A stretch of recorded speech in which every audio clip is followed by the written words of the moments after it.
పఠాన్కోట్ ఉగ్రదాడిని భద్రతా బలగాలు తిప్పికొట్టిన తీరుపై ప్రధాని నరేంద్ర మోదీ సంతృప్తి వ్యక్తం చేశారు.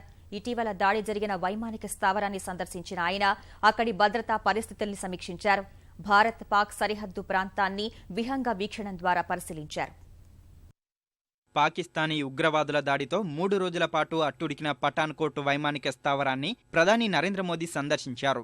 జాతీయ భద్రతా సలహాదారు అజిత్ దోవల్, సైన్యాధిపతి దల్బీర్ సింగ్, వైమానిక దళాధిపతి అరూప్ రాహా, ఎన్ఎస్జీ, బీఎస్ఎఫ్ సారథులతో కలిసి వైమానిక స్థావరంలో దాడి జరిగిన ప్రదేశాన్ని పరిశీలించారు. దాడి జరిగిన తీరును, ప్రత్యర్థుల్ని మట్టుబెట్టేందుకు భద్రతా బలగాలు అనుసరించిన వ్యూహాన్ని పటాలు, ఛాయాచిత్రాల సాయంతో అధికారులు ప్రధానికి వివరించారు. భద్రతా సిబ్బంది చేతిలో హతమైన 6 ఉగ్రవాదుల నుంచి స్వాధీనం చేసుకున్న ఆయుధాల్ని మోదీకి చూపించారు.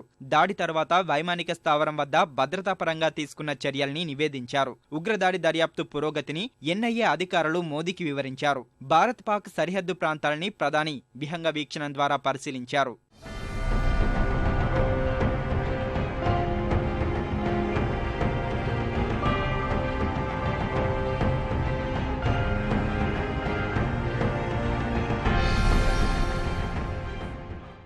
ఉగ్రదాడిని తిప్పికొట్టడంలో భద్రతా బలగాలు తీసుకున్న నిర్ణయాలు, వాటిని అమలు చేసిన తీరుపై ప్రధాని మోదీ సంతృప్తి వ్యక్తం చేశారు.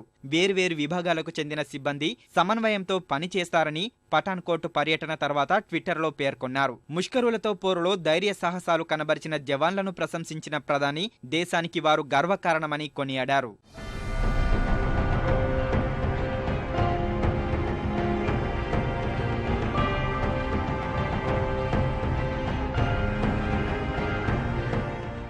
మరోవైపు పఠాన్కోట్ ఉగ్రదాడిలో అమరులైన జవాన్ల ఆత్మలకు శాంతి చేకూరాలని ప్రార్థిస్తూ ఢిల్లీలో కొందరు ప్రజలు కొవ్వొత్తుల ప్రదర్శన నిర్వహించారు.